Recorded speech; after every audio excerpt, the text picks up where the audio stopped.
கர்த்தருடைய பிள்ளைகளே, இந்த காலை வேளையில் இயேசு கிறிஸ்துவினுடைய விலையேற பெற்ற அந்த புண்ணிய வார்த்தை உங்களுக்கு நேராய் கடந்து வருகிறது. அது கடந்து வந்து உங்களை பார்த்து என்ன தெரியுமா கேட்கிறது? பலன் இல்லாமல் இருக்கிறீங்களா? சத்துவம் இல்லாமல் இருக்கிறீங்களா? சோர்ந்து போய் இருக்கிறீங்களா? அந்த சோர்வின் நிமித்தம் விசுவாசம் அற்று போய் இருக்கிறதா? கவலைப்படாதீங்க. கர்த்தர் இந்த வேத வசனத்தின் மூலியமாய் கர்த்தர் உங்களுடைய சத்துவத்தை பெருக பண்ண போறாராம். கர்த்தர் உங்களுடைய சோர்வுகளை எல்லாம் மாற்ற போறாராம். கர்த்தருடைய சொந்த பலத்தை உங்களுக்கு கட்டளையிட போகிறாராம். வேதம் சொல்லியிருக்கிறது, நீ எவ்வளோ பலவீனப்பட்டு கடந்தாலும் என்னுடைய பலன் உனக்கு பரிபூரணமாய் விளங்கும் என்று சொன்னார் அல்லவா? ஒருவேளை நீங்க நினைக்கலாம், யாராரோ ஏதோ வார்த்தைகள் என்னை சொல்லி நான் சோர்ந்து போயிட்டேன், இந்த சோர்வு இன்னும் மாறாமல் இருக்கிறது, அந்த சோர்வின் மித்தம் பலவீனம் அடைஞ்சிட்டேன், இந்த பலவீனத்தின் மித்தம் மனம் ரொம்ப வேதனையா இருக்குதுன்னு இருக்கிறீங்களா? கர்த்தர் அவருடைய 7 முறை புடமிடப்பட்ட அந்த புண்ணிய வார்த்தையின் மித்தம் உங்களுக்கு ஒரு சத்துவத்தை கட்டளையிடுகிறாராம். வாசித்து பாருங்கள். ஏசாயா தீர்க்க தரிசன புஸ்தகம் 40ஆம் அதிகாரம் 29வது வசனத்தை வாசித்து பார்க்கும் பொழுது, சோர்ந்து போகிறவனுக்கு அவர் பலன் கொடுத்து சத்துவம் இல்லாதவனுக்கு சத்துவத்தை பெருக பண்ணுகிறாராம். ஒருவேளை சோர்ந்து போய் எல்லா வார்த்தையும் கேட்டு கேட்டு சோர்ந்து போய் என்ன செய்யறதுன்னு தெரியாம முடங்கி உக்காந்துட்டீங்களா? கர்த்தர் சொல்றாரு, ஒரு புது சத்துவத்தை கட்டளையிடுகிறாராம். அதை எப்படி பெருக பண்ணுகிறாராம்?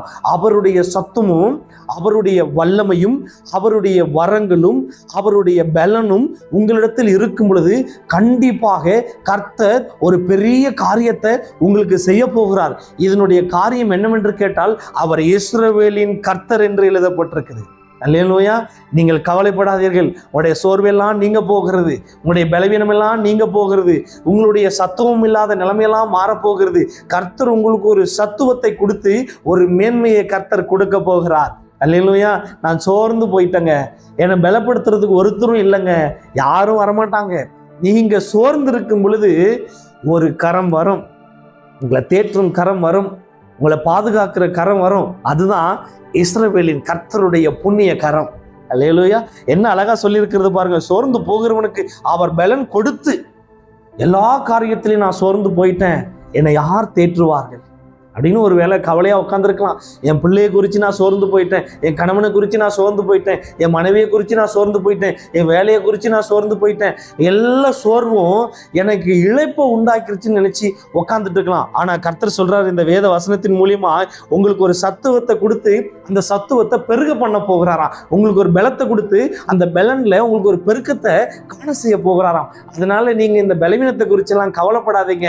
கர்த்தர் உங்களுக்கு ஒரு உயர்வை வைத்திருக்கிறதுனால, ஒரு மேன்மை வைத்திருக்கிறதுனால, ஒரு பாதுகாப்பு வைத்திருக்கிறதுனால, இப்படிப்பட்ட பிரச்சனைகள்லாம் வருமானால் அதை பொறுப்பெடுத்துக் கொள்ள அவர் ஒருவரே இருக்கிறார். அவரே உங்களை விடுவித்து காத்துக்கொள்வார் என்று இந்த வேத வசனத்தின் மூலியமா சொல்லுகிறார். நீங்க சோர்ந்து போகிறது கர்த்தருக்கு விருப்பம் அல்ல, நீங்க அழுகிறது கர்த்தருக்கு விருப்பம் அல்ல. உங்களுடைய சோர்வையும் உங்களுடைய கண்ணீரையும் உங்களுடைய சத்துவம் இல்லாத சூழ்நிலையும் எல்லாவற்றையும் இயேசு கிறிஸ்து சிலுவையிலே சுமந்து தீர்த்து விட்டார்.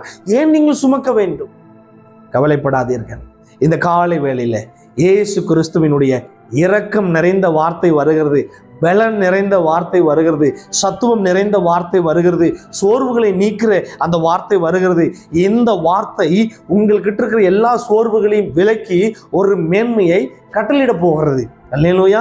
உங்களோடு கூட இருக்கிறவர் இஸ்ரவேலின் ராஜா என்பதை நீங்கள் ஒரு நாளும் மறந்து போகக்கூடாது. உங்களை நடத்துகிறவர் யார் என்று கேட்டால் இஸ்ரவேலின் ராஜா என்று நீங்கள் மறந்து போகக்கூடாது. உங்களுக்கு பலனை கொடுத்தது யார் என்று கேட்டால் இஸ்ரவேலின் ராஜா என்பதை நீங்கள் மறந்து போகக்கூடாது. உங்களுக்கு சத்துவத்தை கொடுத்தது யார் என்று கேட்டால் இஸ்ரவேலின் ராஜா என்பதை நீங்கள் மறந்து போகக்கூடாது. அவர் உங்களோடு கூட இருப்பது அதிக நிச்சயமானால் உங்களுக்கு பலன், உடைய சோர்வுகள் நீங்கும், உங்களுக்கு ஒரு சத்துவத்தை கர்த்தர் நிச்சயமாய் கட்டளையிடுவார். அல்லேலூயா. ஆண்டவராக இயேசு கிறிஸ்துவினுடைய ஒரு வார்த்தை வருகிறது, நான் வியாதியின் மித்தம் நான் பலவீனம் அடைந்து விட்டேன், என்னை பலப்படுத்துகிறதுக்கு ஒருத்தர் இல்லை, நான் போய் எல்லா காரியத்திலும் மருத்துவத்தை நிறைய நான் நாடிவிட்டேன், ஆனால் எல்லாரும் என்னை கைவிட்டு விட்டாங்க, என்னால் என்ன செய்வதென்றே தெரியாமல் நான் புலம்பிக் கொண்டு உட்கார்ந்து கொண்டிருக்கிறேன், என்னுடைய நாட்கள் குறியிருக்கிறது, நான் என்ன செய்ய போகிறேன் என்று தெரியாமல் இந்த செய்தியை கேட்டுக்கொண்டிருக்கிறீங்க. ஆனால் கர்த்தருடைய வார்த்தை வருகிறது, இதோ உன்னுடைய எல்லா பலவீனங்களும் நீக்கப்பட்டு கொண்டிருக்கிறது, இந்த வார்த்தையின் நிமித்தம் கர்த்தர் உன்னை பலப்படுத்தி கொண்டிருக்கிறார், உனக்கு ஒரு சுகத்தை அனுப்பி கொண்டிருக்கிறார். உன்னுடைய சோர்வுகளை நீக்கி கொண்டிருக்கிறார். உன்னுடைய சத்துவத்தை கர்த்தர் பெருக பண்ண போகிறார். இதுவரைக்கும் பட்ட பாடுகள், இதுவரைக்கும் இருந்த சஞ்சலங்கள் இயேசு கிறிஸ்துவின் நாமத்தினாலே நீங்கி போகும் என்று அவர் வல்லமை இருந்த வார்த்தை நிமித்தம் வாக்கு கொடுக்கிறார். அவருடைய தீர்க்க தரிசன வார்த்தை ஒரு நாளும் பொய்யாய் போகாது. நீ மீட்கப்பட்டாய் என்று கர்த்தருடைய வார்த்தை வருகிறது. அல்லேலூயா. உன்னுடைய பலவீனங்களா நீக்கப்பட்டது. ஹலோ பிரதர், உங்களை பார்த்தா கர்த்தர் சொல்லுகிறார். பலவீனத்தின் நிமித்தம் இந்த செய்தியை பார்த்து கொண்டிருக்கிறீங்களா? எங்க போறதுன்னு தெரியாம இன்னைக்கு மருத்துவத்துக்கு வர சொல்லிட்டாங்க, ஆனா கையில காசு இல்லைன்னு சொல்லி திகைத்து கொண்டிருக்கிறீங்களா? கவலைப்படாதீர்கள். உங்களுக்கு கர்த்தர் சத்துவத்தை ஜோதிகளின் பிதாவிடத்திலிருந்து கட்டளை கொடுத்து விட்டார். விசுவாசித்து பாருங்கள். கர்த்தருடைய பெரிய மகிமையும் கர்த்தருடைய பெரிய பலனையும் நீங்கள் நிச்சயமாய் காண்பீர்கள் என்று இந்த வேத வசனத்தின் மூலியமாய் சொல்லுகிறார். அல்லேலூயா. என்ன அழகாக கர்த்தர் இந்த காலை வேளையில சொல்றாரு பாருங்க. உங்களுக்கு பலனாகவும், உங்களுக்கு திடனாகவும், உங்களுக்கு நம்பிக்கையாகவும், உங்களுடைய சோர்வுகள் நீங்கும்படியாக கர்த்தருடைய சத்துவத்தை கொடுக்கும்படியாக கர்த்தர் முடிவு செய்து விட்டார். அவர் முடிவை மாற்ற மாட்டார். அல்லேலூயா.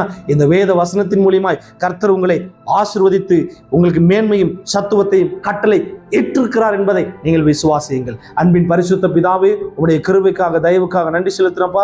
நீர் இந்த காலை வேளையில உங்களுடைய பிள்ளைகளோடு கூட பேசின இந்த வார்த்தைக்காக நன்றி செலுத்துறேன். உனக்கு நான் பலனை கொடுக்குறேன், சத்துவத்தை கொடுக்குறேன், உன் சோர்வுகளை மாத்திரேன். கவலைப்படாத. உன்னுடைய வியாதிகள், பலவீனங்கள், சஞ்சலங்கள், தவிப்புகள் எல்லாம் உன்னை விட்டு ஓடி போகும் என்று இந்த வேத வசனத்தின் மூலியமாய் சொல்லியிருக்கிறீர் ஆண்டவரே. உங்களுடைய பிள்ளைகளுக்கு ஆண்டவரே நன்றி. யாரோ ஒருவர் இந்த செய்தி கேட்டு கொண்டிருக்கிறீங்க, மரண பயத்துல உட்கார்ந்து கொண்டிருக்கிறீங்க. கர்த்தர் உனக்குள்ள இருக்கிற அந்த மரண கண்ணி வேரோடு பிடுங்குகிறார். உன்னை விட்டு அது நீங்குகிறது. நீ வாழப்போகிற என்று கர்த்தர் வாக்கு கொடுக்கிறார். ஆண்டவரே, அந்த மரண கண்ணிகளுக்கு உடைய பிள்ளைகளை விலக்கி காத்ததற்காக நன்றி செலுத்துறேன். இதுவரைக்கும் நடத்தின நல்ல தகப்பனே, இனிமேலும் உடைய பிள்ளைகளை நடத்த போற உடைய சிலாக்கியத்திற்காக நன்றி செலுத்துறேன். இந்த வசனத்தின் மூலியமா ஆசீர்வதிங்க, பொறுப்பெடுத்துக் கொள்ளுங்க, கிருபையில மறைத்துக் கொள்ளுங்க, பெரிய காரியத்தை செய்யுங்க. இயேசு கிறிஸ்துவின் அதிகாரம் நிறைந்த, இரக்கம் நிறைந்த புண்ணிய நாமத்தில் ஜெபிக்கிறேன். எங்கள் ஜெபம் கேளும் எங்கள் நல்ல பிதாவே. ஆமென். God bless you. கர்த்தர் இந்த வேத வசனத்தின் மூலியமாய் ஆசீர்வதிப்பாராக.